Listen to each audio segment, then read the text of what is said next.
president.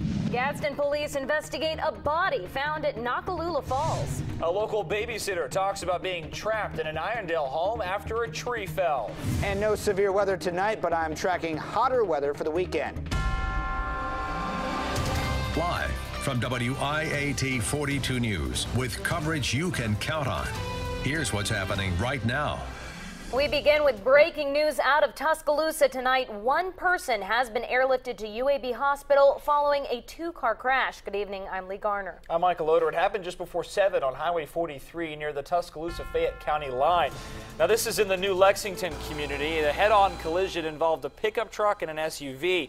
Now you can see severe body damage and fire damage to the front end of both of those vehicles. The accident backed up traffic along Highway 43. Alabama State troopers tell us 3 others suffered non-life-threatening injuries. Also breaking tonight, we now know the identity of a man whose body was found today at a gorge in Nakalula Falls. Gadsden police say relatives positively identified Michael Woods of Albertville. He was reported missing back on June 11th. Sonia Johnson was attending an auto show at Nakalula Falls today. She tells WIAT 42 News she was taking in the scenery when she noticed something in the distance. Johnson says she wasn't sure what it was at first, so she called her husband over.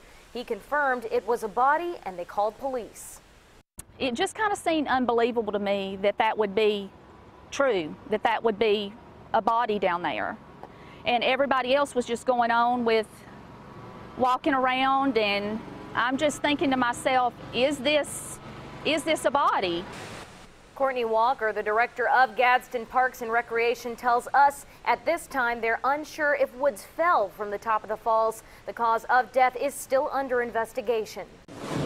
A teenager is recovering tonight from serious injuries after the truck she was driving left the roadway and went into a ravine in McCalla. It happened on Bluff Ridge Road around 11:30. The Jefferson County Sheriff's Office tells WIT 42 News that the 17-year-old driver and her dog were ejected. The dog disappeared after the accident. The cause of the crash is still under investigation. Well, the weekend is finally here. Exactly. And after several rainy days, it's going to dry out and heat up. Yeah, and with concerts and boxing, there is a lot going on this weekend, but the weather should be on our side. So let's get right over to Storm Track meteorologist Ted McInerney in the Storm Track Weather Center for a first look at your weekend forecast. You may want to be inside if you don't like the heat. It's going to get a little hot out there. You might want to get into some air conditioning or some shaded areas. Let's go on out and show you what we're tracking for tonight. There were some thunderstorms that kind of skirted the area earlier today. It is pouring right now down in the Auburn area. But as we widen things out on Storm Track radar, most of it is all tracking to the north and east, which is good news. That means the rain is done for us for today. So look at your forecast, your Storm Track forecast, 75 at 11. Some clouds. We'll wake up with a mix of sun and clouds up to 78 by 9, so that's already pretty warm. But if you're heading out to the backyard, if you're cutting grass or getting in the pool, it looks pretty good. 84 at 10, 88 at 2 o'clock, and 89. I do have the threat for some thunderstorms. I don't think it's going to be a huge deal for Saturday. Sunday, though, things are going to be on the up and up with the temperatures. The mercury will be climbing above 90. I'll talk all about that in your full Storm Track weather forecast. That's coming up in just a few minutes. All right, Ted. Well, new tonight, WIAT sat down with babysitter Amanda Creason-Reed. She was the one watching those 5 kids in Irondale when a tree collapsed on the house, trapping all of them inside. She was badly bruised and is still recovering.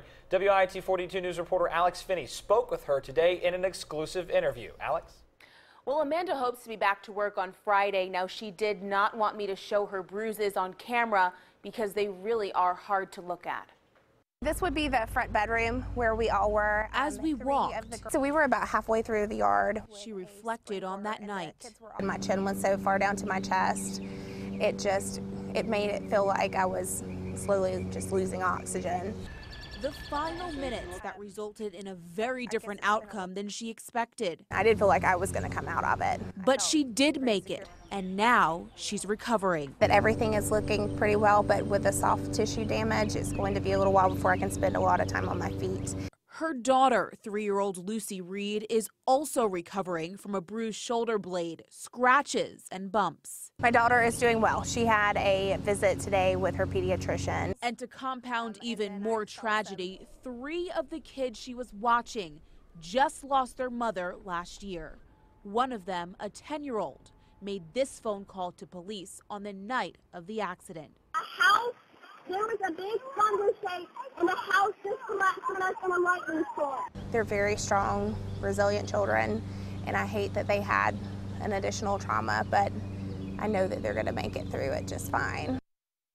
Now, a neighbor who knows the family very well told me that the tree has been a concern of the families for quite some time. The family actually had been talking about cutting it down, but it's a very costly project. In studio tonight, Alex Finney, WIAT 42 News, coverage you can count on.